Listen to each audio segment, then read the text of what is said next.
If you are given this coding question during the interview, you will pull out your hair. So given a string that represents a positive number and an integer k, return the smallest possible integer after removing k digits from the number.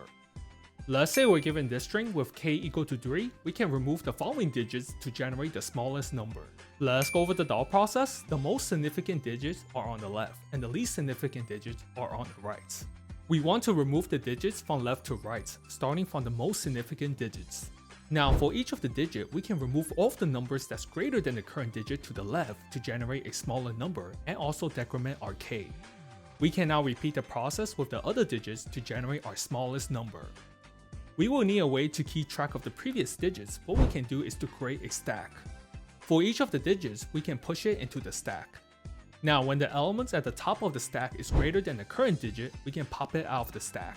After we process all of the digits, the remaining elements inside the stack will be our results. Let's implement the function remove k digits, taking the input string and k, create the stack, iterate through the indices, retrieve the current digit. While k is greater than 0 and there are elements greater than the current digit, pop an element from the stack, decrement k, push the current digit. While k is greater than 0, pop an element from the stack, return the string form of the stack.